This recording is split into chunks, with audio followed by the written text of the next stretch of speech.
Welcome, everyone. My name is Denise Demese, and I am the Director of Faculty Development for the University System of Georgia. We welcome you all here to another in our webinar series. We have Michael Rifenburg here to present about supporting adjunct and part-time instructors, and Carl Orenberg here also from UNG is here to help him moderate the chat. And so we're so thankful that you are here with us today, and I'm going to turn it over to you. Good morning, all.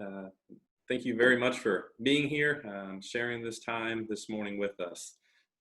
As Denise mentioned, Carl's helping out with the chat. If there's questions, if there's concerns, if you want to put the brakes on things and talk through some stuff, I'd love to do that.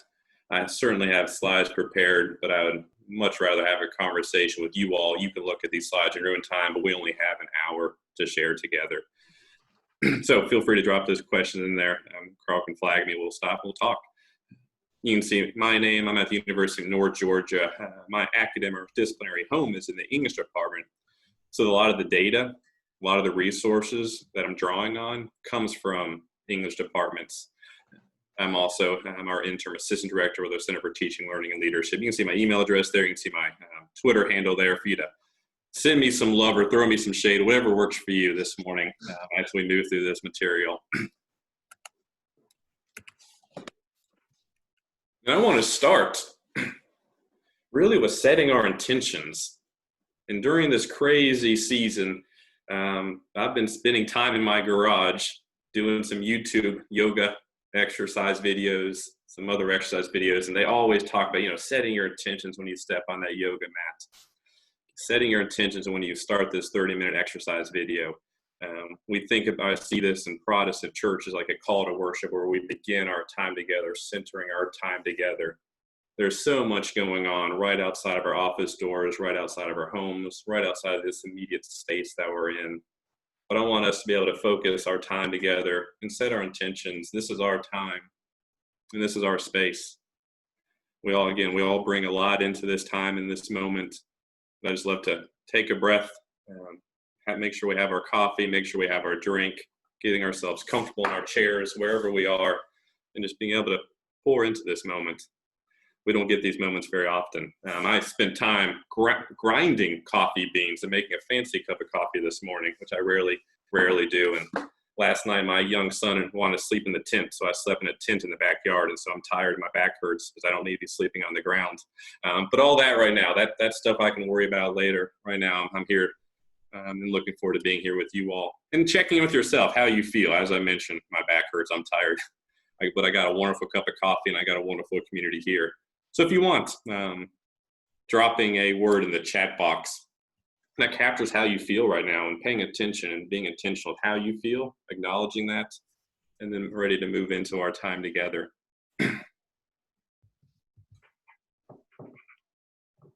So our goal. 3 things come to my mind when I was typing this up. Building that community. Again, I have material here, but I want to talk with you all. I want to hear from you all. Celebrating why we teach. And this is something I want to do that's a little different. I have material, but also I have some slides. I think there's 4 during our time together where I'd love for somebody just in that moment to share a story, 15 seconds, 30 seconds, 45 seconds of why you love to teach. And it could be an academic thing. You're teaching this history class. It could be teaching your kid to tie their shoes. It could be teaching your daughter how to change oil in the Honda. Whatever it is. Why do we love to teach? But I think that's at the heart of what we're doing and why we're coming here, because of our commitment, our excitement, our absolute love of sharing and building knowledge with other people. So I'm calling these oral vignettes. So instead of just dropping this on you suddenly, Carl's going to do the first one here in a few minutes. But if you want to drop your name in the chat box and do one of these why I teach vignettes, why I love to teach, please, we'll have 4 of these. And Carl has graciously agreed to do the first one for us. We're also raising our hearts, filling our heads. So I want to encourage us. I want to leave here feeling encouraged. I hope you leave here feeling encouraged, but also want to leave here with some knowledge of some synchronous models for supporting our colleagues, some asynchronous models for non-tenure track faculty. What is some scholarship on this material? What are some organizations that are supportive of non-tenure track faculty? So, as it says right there, raising our hearts and filling our heads. And if we can get those three things done, I could go to bed right now and call it a great day. And I probably should after this. So who am I? It's helpful to kind of position kind of where I'm coming from, who I am not. I'm a tenured faculty member, carrying with me all kinds of markers of privilege, some of those that I'm aware of, some of those I'll probably never be aware of. I have brief experience as a non-tenure track faculty member. When I was completing my master's at Auburn, I needed to make some extra money, and I was driving across the state line to teach at Columbus State. I did that for a couple semesters. So I have just a little bit of experience with that. But I'm also coming here as a teacher scholar, as I've mentioned before, seeking this community, but also really drawing on Boyer's scholarship of integration. Because what I have in these slides is not a lot of here's what Michael Rifenburg thinks. What I have is a lot of here's what other people have said and here's what other people are doing to support all of our colleagues. So that's that scholarship integration instead of discovery of, hey, Michael Rifenburg says, here's my novel contribution to the field. I'm instead drawing together a lot of material. And so I've tried to link that when I can, as well as having references at the end of the slides. Carl, anything in the chat box? Or am I good to keep on keeping on? You're good to keep on. We're arranging for a speaker. Somebody's volunteered for one of your vignettes. We'll get to that later. Awesome. Thank you very much. Mm-hmm. All right, Exigence. Why are we doing this? Again, I think a lot of us, if you're here, you probably are supportive of our colleagues. I can't imagine potentially coming here and not being. But I do want to get some of this Exigence out there. If we're talking about filling our heads and having this knowledge and having these data, just knowing what we know about labor force in U.S. higher education. Again, we'll be specifically focused on U.S. here. And that first bullet point really jumps out to me. This is before my time of teaching in higher ed, but this was once conceptualized as just a short-term labor solution. Growing student populations, some of that in the wake of the open admissions movement, but just growing student populations. All right, we need more people to teach. We might not have enough PhDs, so let's get some short-term labor solutions here. Now, fast forward to 2020, this is almost becoming the reality of higher education, is the reliance on overworked, sometimes underpaid labor force. The data right here in the second bullet point, admittedly is a little old, but that was the most recent one that I could find from this coalition. It seems like something they do not every year, but almost 75%. And then in my home department, again, I'm in the English department at the University of North Georgia. I got this data just by scrolling through our webpage, counting. We have 83 faculty. We have a lot of faculty. And you see 44 of those are not tenured or are not on the tenure track. Some more data. And this, I'm moving towards this really interesting point that I found in the scholarship on supporting adjuncts. So this data is actually going to a very specific argument here in just a moment. But you can see the beginnings of that in the first bullet point. That oftentimes when we start marking or start looking at the data and start disaggregating the data and start putting in categories, we're noticing these realities reflect marginalized, traditionally underrepresented people groups. This is especially true in my home department or my home field of study with English, where 60% are women. There's historical reasons for that. And we'll look at a book in just a moment. Going more broader, National Center for Education Statistics, again, admittedly old data, but one of the more recent ones that I could find, almost 70 or over 60% are women. And there's this really interesting article by Dr. Cottom. She's pulling from AUP data, and it's linked here in a couple slides from now, but then looking at what percent of these are African American. So I like this quote a lot. This comes from Eileen Schell. She wrote a foreword to an open access book that just won an award for my home discipline on supporting non-tenure track faculty. And the book will be linked in just a second. A wonderful open access resource. Eileen Schell wrote a wonderful book that explores the history of women teaching writing in U.S. higher ed. I'm not sure what your experience is, but when I think back to those required first-year writing classes, the two professors I had were female. in my home department, the majority of the people that teach first-year writing classes are female. And she works through some historical reasons why that is, why this is a labor that's often been fulfilled by or pushed onto females. And so she wrote this really powerful book. And then she also wrote this forward 20 years later to the award-winning open access collection. She did not stylize it this way. This was me breaking it off. You can kind of see the different categories she's identifying. But these are often the workforce that fills the non-tenure track faculty lines. And these are the people that are often marginalized in our society.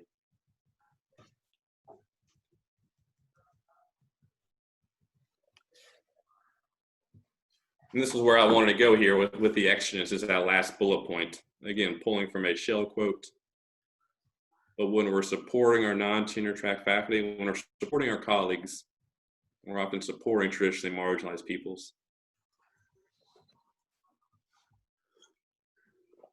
When we think about organization, a lot of the work on supporting our colleagues draws on work on labor, draws on work on union, collective bargaining, organizing. And we certainly have data, we can say 75%, 60%, 15%.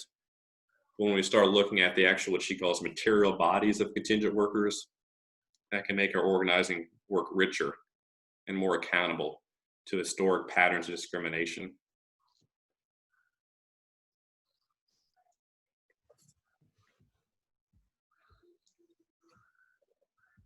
So, with that heavy stuff out there, I think some of this we know, we see, we feel. With that heavy stuff out there, I just wanted to stop for a moment and sip my coffee and turn it over to Carl as we talk about why we love to teach. So let's get some positive, some renewing, and I'll turn it over to Carl. Thank you, Michael. First, I'll start with a brief bit about me. That I've been teaching for 20 years. I'm a chemistry professor at University of North Georgia. But prior to being a chemistry professor at UNG, I was teaching for about 10 years as a non-tenure track faculty. I went to 4 different institutions and spent some of that time actually unemployed. So I have some experience with that line, and so that sort of, I've always held on to that and understand that sort of position, that of exigence and that whole issue of employment and why we do this and all of that. And so Michael asked me to share why I teach, and ultimately, as I think about it, it's for the students. In my darkest moments, and there have been plenty, it's what keeps me coming back are the students. And my wife has told me that even if I weren't a college professor, I'd be teaching somebody something somewhere, and that's just who I am. So for the students, I ultimately want to make them or help them be better people, better citizens, more informed, better able to handle the challenges of our world, right? I want to express issues of why, they can make judgments about why masks aren't governmental control, but there's good science behind why we want to wear masks during the pandemic. And issues of, I drink this water out of this water bottle and throw it in the trash, but it doesn't go away, right? And so when they realize these things and make better informed decisions about how they live their lives and how we move this world to a better place, and that's ultimately what I want to leave them with. Not so much that they know how to balance chemical reactions, but that they're better people for having been in my class. And that's why I teach. Awesome. Thanks, Carl. We got another one ready for vignette 2 when the time comes, Carl? We do. Awesome.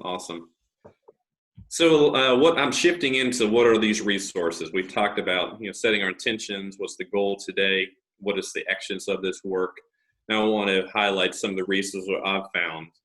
The resources are coming out of 2 things. One, I was asked to do this work through my position with our Center for Teaching, Learning, and Leadership pre-pandemic. So this is all, I started all this work. This is an interest for our director. She tasked me with this. And so my first move was posting this question to the discussion board, the pod discussion board. So this is what I wrote, and I want to give a snapshot of some of the resources that our colleagues around the United States are offering. or the work that they're familiar with.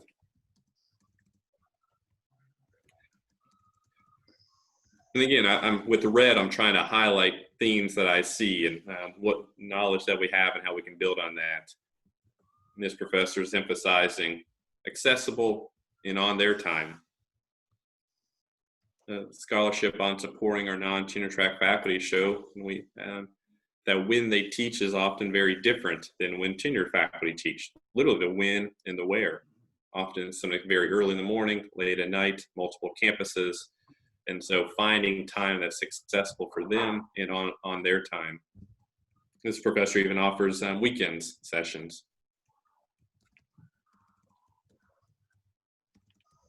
Another one, this is pointing to a really cool online course, and we'll look at this in more detail in just a moment. But this is an asynchronous platform that faculty can use to move through some teaching related materials. And this professor has heard that it's expensive, but sees that this is an investment worth our time for sure. So we'll look at this in more detail, the ACUE in just a moment.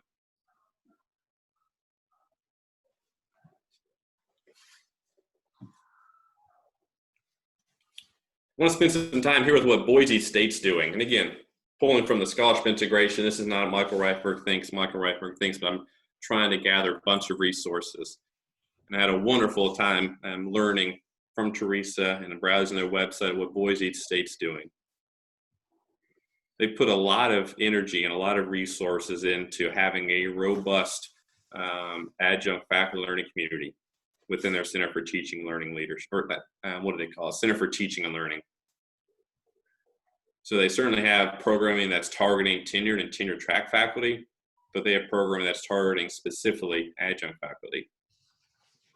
And they have Teresa in this role, who is an adjunct faculty member, but also their Center for Teaching and Learning has paid out some of her salary, so she's working closely with them with the intent of developing a newsletter, which they send out monthly. This links to a September newsletter.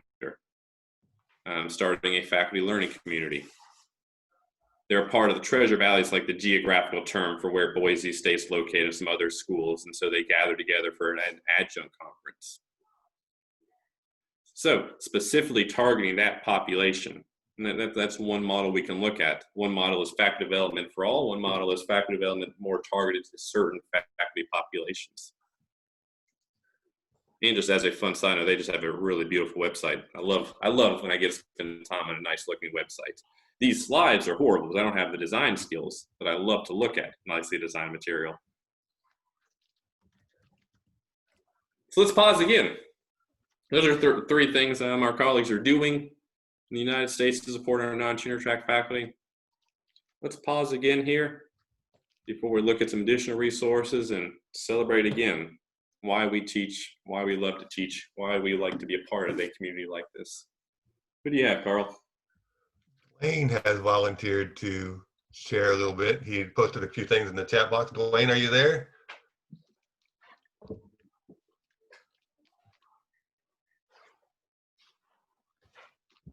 Dwayne? A little bit I like to do with my students. Most of them don't recognize the reference, but Bueller. Yeah.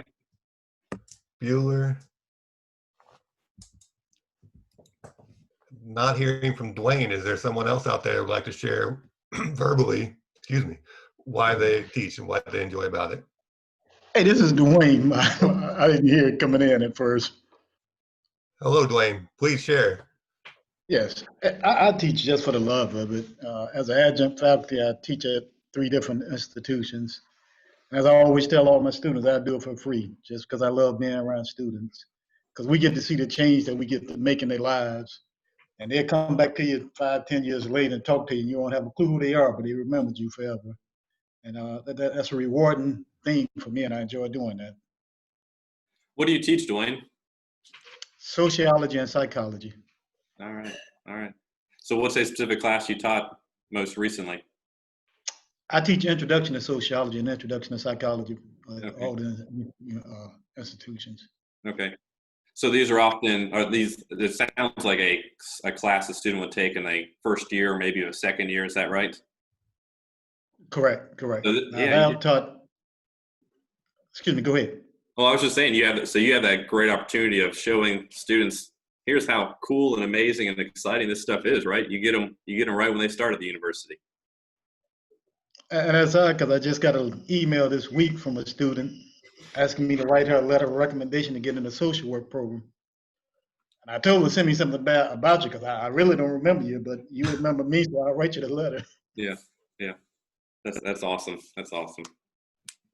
And there's some really cool, I'll start this conversation without the specific reference, but there's some really cool resources out there that talk about how important first-year classes are for helping students decide their major. And that a lot of students become a major in X discipline because they had an amazing experience with their required intro to blank class, intro to history, intro to chemistry, intro to biology. And so the classes, they said, oh, why do I have to take this? But those often become foundational for helping students form their major, their career goals. It's really cool to think about how important those first classes are for college students' experience. Thank you for sharing, Dwayne. You're very well welcome. Inside Higher Ed had this really rich piece highlighting what the University of Louisville is doing. Roy Fuller is one they were interviewing here at the University of Louisville. And again, he's emphasizing, and this goes back to an earlier comment a professor made about the need for evening or weekend professional development that works on their time and their schedule. At the University of North Georgia, we've carved out a meeting hour from 12 to 1 for faculty to have meetings, of course. And that's when often our Center for Teaching and Learning Leadership holds workshops. That also can be the time where our colleagues are driving between campuses to teach, or driving between other universities to teach, or having lunch, or picking up kids from daycare, or taking care of aging parents. So 12 to 1 doesn't work for everybody's schedule. So looking at when is a time that would be more accessible for people. And so this is what he offers.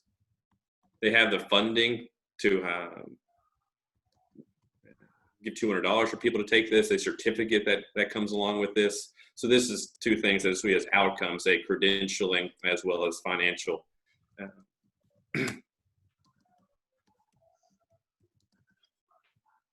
And this sounds a lot like what Boise is doing with their adjunct faculty learning community, something specifically targeted to that adjunct population. You can see the topics, these are common topics, but trying to find some that fits on their time and fits with their specific need at that moment. Capping it at 25, and offering dinner. I love the thing about the meal. It seems like just kind of a toss away there, but that seems so important. And it blows my mind how much time we spend, Carl and I and our director for Center Teaching Learning, thinking about what food are we going to have for this event. We're going to have cookies and water. We're going to have pizza. What kind of pizza? So how much time we spend thinking about food. This food is so integral to building that community and people, and just, yeah. So this is our third out of 4. Before we start looking at some asynchronous models of supporting our non-tenure track faculty members, here's our third out of 4, why I love to teach, or why I teach vignettes. We have a couple of people who have posted in the chat box a couple of statements about why they like to teach, and so I invite any of you that have done so to speak more fully to the group if you would like.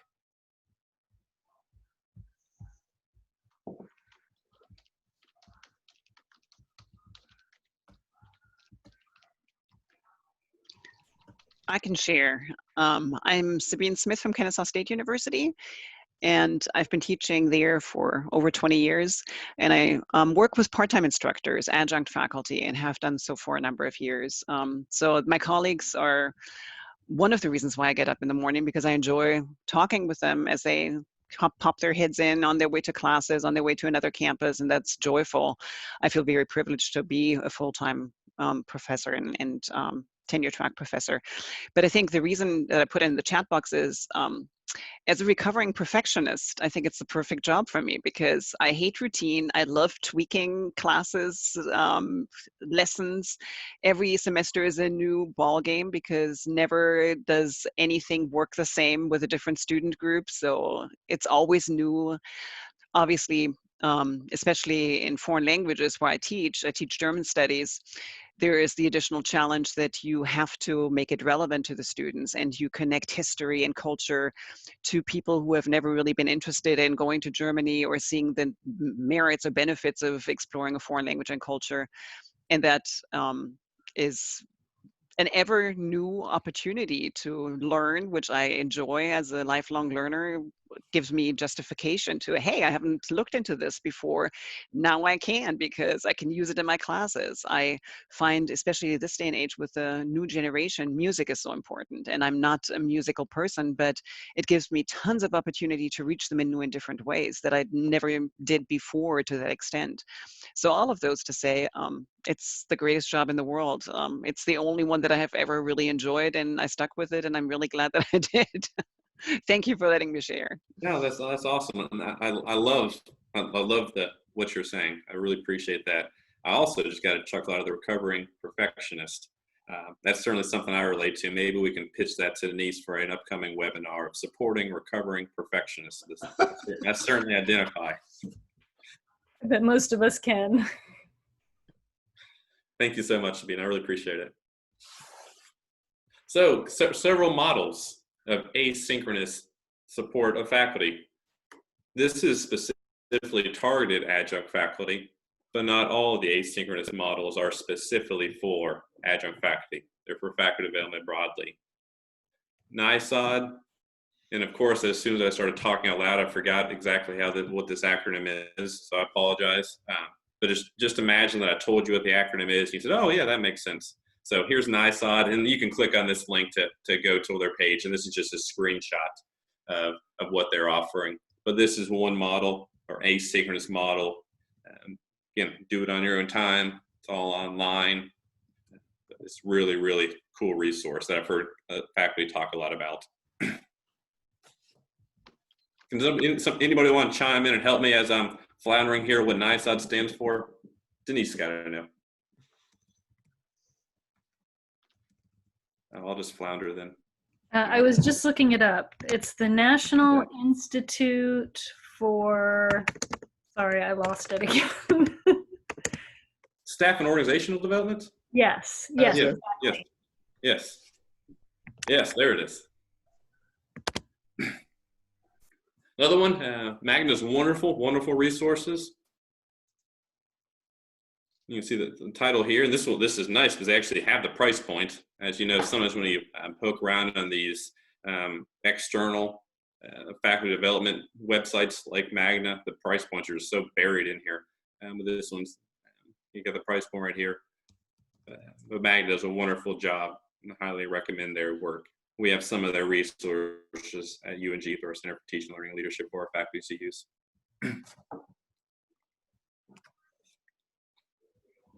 American Council on Education, and this was linked earlier in a professor's response to my pod discussion listserv.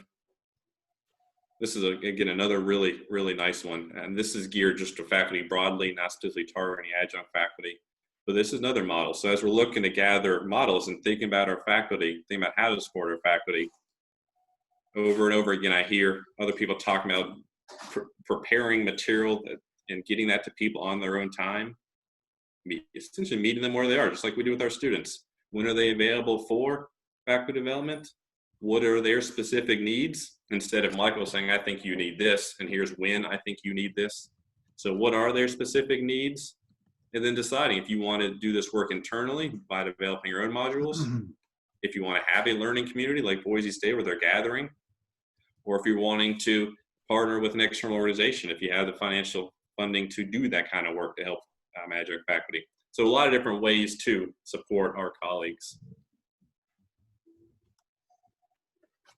As we look at these three, I think that's it, yeah. As we look at these three, is anybody familiar with any of these three? Has experience using them or recommending them to colleagues?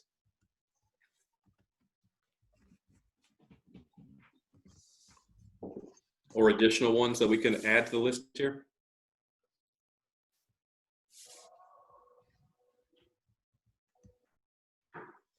Michael?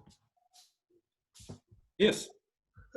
Jennifer posted in the chat box that NISOD is National Institute for Staff and Organizational Development. Yep. Yeah, we had looked at going to their conference in Austin, Texas. And again, all this was pre-pandemic when we dreamed of going to Austin to present research, eat barbecue, and listen to music. Yeah, do you remember that? Yeah. Thank you for posting that. Another method, institutional credentialing. Valencia is doing some really interesting stuff. And we'll look at their last bullet point in a second in detail about what the pay raise and how they have budgeted this out. But I'm just grabbing from their websites and putting in bullet points here. This is very similar. I mean, this is very similar to the kind of faculty development we see, but this is focused specifically on supporting non-tenure track faculty members and all about building that community, all about preparing people and helping them get the tools they need. And then the pay raise.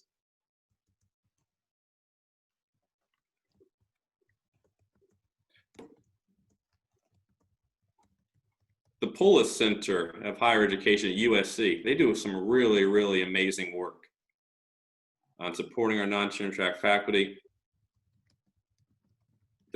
Some of the people at the Polis Center came out with a recent book on public scholarship, something I think a lot about and do some work on, connecting the knowledge that we have, our expertise, and speaking to our community. They have a really great edited collection on public scholarship, which blew my mind.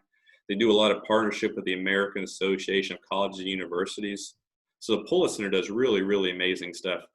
And they offer what they call the Delphi Award. This is, I think they're open for nominations right at this moment. You can see the cash award, but what is organizations, might be a department, might be an institution, might be a center that's doing some really innovative, important, helpful work for supporting adjunct faculty. And so you can see the cash award that comes with that. One of the scholars associated with the Polis Center wrote a recent article in Peer Review. That's an AACNU publication where she's highlighting the Delphi Award and highlighting recent winners. So you click on the second bullet point on that link to read more about kind of what people are doing specifically. I think Penn State won an award last year. So that something to look at, something to consider for yourself, but also to learn methods that you can bring to your local campuses. So 3 things I wanted to highlight here is one is the Delphi Award itself, but also the Polis Center, as well as this article in Faculty Development for All. This article or this publication, Peer Review, comes out, I don't know, maybe quarterly with the AACNU. You usually have to, be an AACNU member, pay your membership dues, and they'll mail you a copy. This one is open access. This is available for anybody. So you should be able to click on that link and read that piece. And if that's interesting, you can read the entire publication. Really good publication. This is an example of Michael Rifenburg having poor organization of slides, because obviously the Valencia one should have followed Valencia, but obviously something went awry. But we're moving forth. We're moving forth. I apologize for that. So just thinking about, that's a lot of numbers. And as an English person, as a writing person, when I see all these numbers, my brain shuts down. And maybe this is why this is the only slide that's out of place, because there's so many numbers that my brain couldn't process it. But you can start seeing how how Valencia does gives compensation for being a part of their adjunct faculty learning community. Pay increases based on contact hours.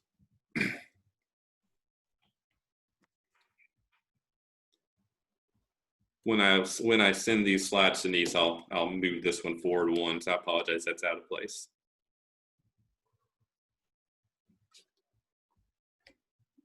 We're wrapping up here, or we're wrapping up my slides here. I want to do one more vignette if somebody's interested in sharing. Then I have a couple more slides as we wrap up our time together. Carlos, or somebody else that'd like to share why they teach? I do not have somebody lined up that's volunteered for certain, so we can open it up to anyone out there.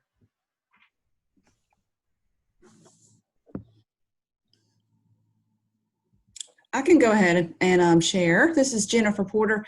So I have a full-time, other life. And I remember one day I was teaching. I also teach sociology, Dwayne. And I was sharing a little anecdote from my other world. And anyway, after class, and this has happened a couple times, but I remember the first time after class, a student came up to me and says, "What do you do?" And so I just really realized how, I guess, influential I was. And seeing that spark in somebody's eyes in working with the age group. I typically get those first year and second year students, and just seeing them emerge, into figuring out what they want to do for a living, and just having the opportunity to actually be a part of that really, really, really keeps me motivated and really excites me about this work. That's awesome. You can't leave us hanging. What do you do if it's just so captivating? Yeah, I'm a social worker. I work with child welfare, Georgia Department of Family and Children's Services. So 20 years in lots of different positions. And I have so many stories that I don't share because they're kind of shocking, I think, for some people. But the ones that play into the sociological concepts that we're working with there's so many. And, we go through the child development piece and working with isolated children. And I've seen some of these things. And again, I try to keep it, less shocking for the young people that haven't been exposed to any of that. Human trafficking, those kind of things come up. And so if I have the opportunity to really introduce, a lot of those students are going into social work or human services majors. And, it's a really good career, but lots of other careers too. Some other things I've been involved in, but just having them look at me with those big eyes like, wow, and realize, yeah, for a minute, I feel important too. But it's often been the highlight of my day during my career. So it's for me. That's awesome. Thank you so much for sharing that. Welcome. And again, it reminds me of what Dwayne was mentioning, of teaching during that first semester, second semester, first year, and how important that is for forming students' perceptions of themselves, conceptions of college, conceptions of that class, of that major, how foundational those essentially oftentimes general education classes are for students' introduction to higher learning. It's really, really cool. Michael? Yeah. Yeah, I'd like to take a moment to sort of celebrate that aspect of adjunct professors, the part-time professors who have most of you have this whole other life outside of this teaching gig, right? And you can bring that experience into the classroom for your students, professional experience that full-time college professors can't bring into the classroom, right? I share an office with a retired chemist who's now a professor at UNG, who was in industrial chemist for 30 years, and that experience he can bring into the classroom that I can't. I've never done that, right? So that's something we can celebrate, is this opportunity to bring in the real world experiences into the classroom. Yeah, great. Let's pause there. Does anybody else want to chime in and say, hey, here's my other vocation that I'm often drawing on in the class? Like Carl, I have a colleague in the College of Business who's a tax accountant, CPA, but also teaches evening accounting classes at University of North Georgia. Anybody else want to mention what your Clark Kent vocation is, as well as your Superman vocation? Michael, Yes. John Boyd, and I'm a retired church minister of music. I studied music all over the place, and so I love teaching music for that reason. 65 years in the music industry. I started when I was 7, singing on stage, rock and roll, opera, you name it. I've been there, I've done it. And I've been all over the world as the rapping reverend recently. Wow. So I love to teach music appreciation, but unfortunately I'm a fish out of water these days. I'm 72, so the learning curve has slowed down a little bit. And all of this online stuff has caught me by surprise. I just really I've tuned in today. I'm looking for lifelines. How do I survive? I have to teach one face-to-face class this semester, but also one online class. And so I'm just kind of looking for some tips on how I'm going to do that. Yes. What do you be teaching? What specific class? Music appreciation. Yeah. And this is a general education class, or a class that students are required to take? It's for Georgia Highlands College. Yeah.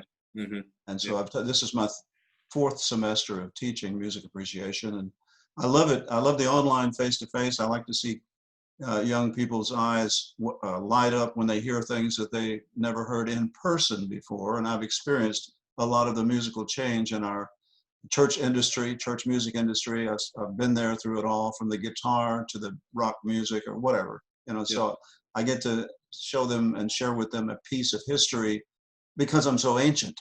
But I also, the ancient writers, the Beethoven, Bach, Mozart, etc., I had to learn all that stuff just like they are. So I just love to see them finally say, hey, I really do appreciate where music came from. I had no idea. I just listened to it. But now I see that it actually involved a lot of people's lives. Yeah, yeah. Well, turning those over to the community, I have some specific questions for John, but I do want to quiet up and turn this over to the community. Any ideas on specifically some of the questions John is raising, maybe directly related to music appreciation or just broadly teaching online right now?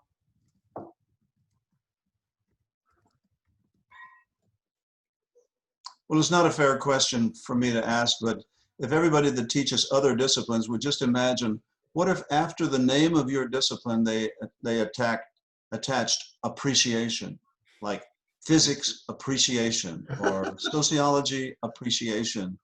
How would you approach teaching someone how to appreciate your discipline? It's different. Yes. Yes.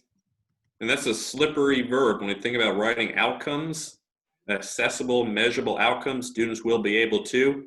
Yeah, that is kind of odd. I'm not sure how we gauge appreciation. It's different. It certainly is. It certainly is. Ideas from the crowd?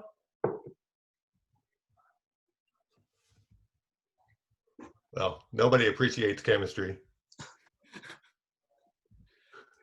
Well, I appreciate what you're offering today and have picked up some things that could be useful if I only had more time, you know, on my hands. They're really wonderful suggestions. You do a great job. Congratulations. And I hope everybody benefits from this at some level, some deep level. Yeah. Thank you very much, John. Please email me. We can hop on the phone and talk. One, I'd love to hear more and learn more about you, but also I have some ideas I think could be helpful. I just want to make sure they would work within your specific context. So please, I'm available. I'd love to have a more in-depth conversation. If you want to email me, maybe we can hop on the phone and talk. I'd really enjoy that. Here's some books that I was drawing from. As you see, that second one is that open access book. The authors, or the three editors of this book, do a wonderful work unionizing on their campuses and leading collective bargaining advocacy. So they have some wonderful resources on that specific part of being an adjunct faculty member. Again, wonderful resource. I mentioned Eileen Schell a couple of times. Her foreword is in that book, Contingency, Exploitation, Solidarity.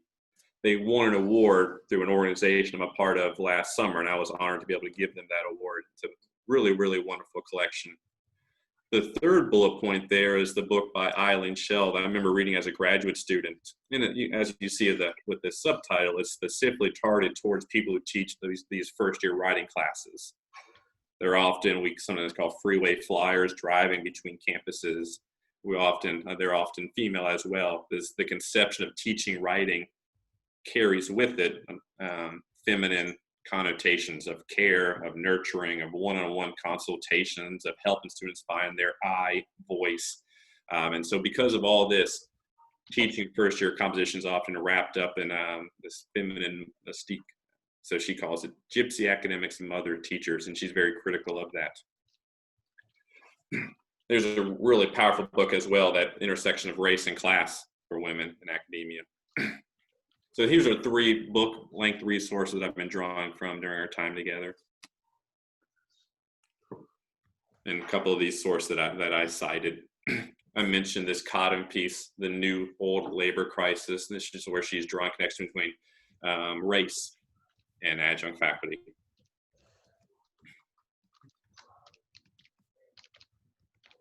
But here's what I wanted to end on. And again, turn it over to see if there's more questions or conversation here. There's no right answer, but that's a wonderful thing about learning, wonderful thing about knowledge. Sabine made the point of being a lifelong learner, and here's an example. As we're looking to support our colleagues, are we wanting to go after the root cause of reliance on non-tenure track faculty? This gets into economic causes, but why is U.S. higher education moving more towards reliance on non-tenure track faculty members? Are we wanting to address that? Are we looking to build capacity that we are relying on non-tenure track faculty members and we'll rely even more, so let's build into capacity for supporting them? Or are we looking to do both? And I love this verse. Dr. Martin Luther King would use this a lot in his speeches. Comes out of the Old Testament, one of these minor prophets. Either way, whatever we're wanting to do, I just love the emphasis on justice. I love the emphasis on righteousness. I love this emphasis, what I see in these two lines of supporting each other and looking for the good and being a part of this community together. And if we can keep that at the fore, I think we're doing some amazing, amazing work. Michael, I'll take a moment to talk about something that has been in the chat box.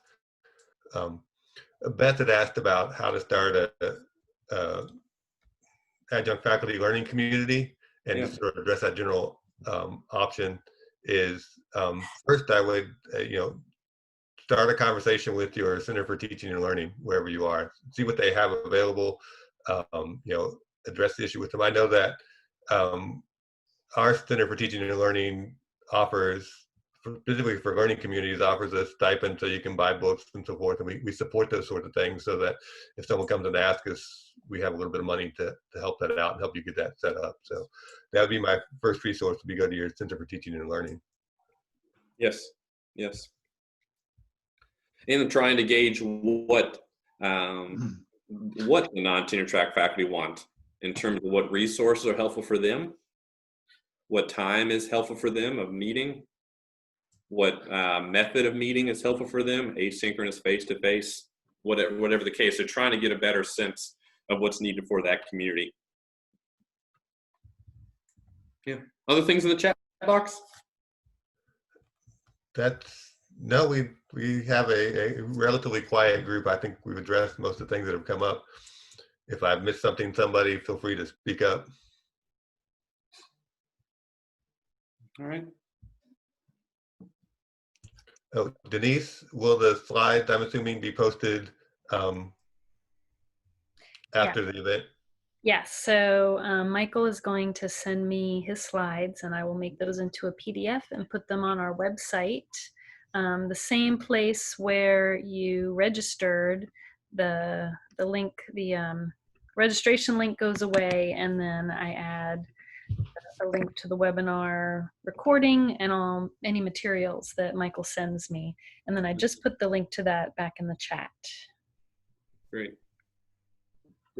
Well, this is wonderful. I don't know if there's ever a time where he said, hey, I wish that webinar would have lasted 10 more minutes. Nobody's disappointed when things end a little early, but I very much appreciate you being here. I very much appreciate you setting that intention and this time of being in this space and talking with each other and learning from each other and helping me learn as well about this really, really important work. That'll be ongoing, but I know as we can think about this work and press into this work, we're doing good, and that's awesome. So thank you very much for your time. Thank you, Michael. Michael, and thank you, Carl, for helping out with the chat. We appreciate the time that our experts here in the system are giving to faculty around the state, and we appreciate all of you who come to these webinars. So keep it up. We've got, I think, 2 or 3 more, and you can find links to those and registration in that at that URL that I keep putting in the chat. And we hope to see you next time. Thank you. Bye all. Everyone.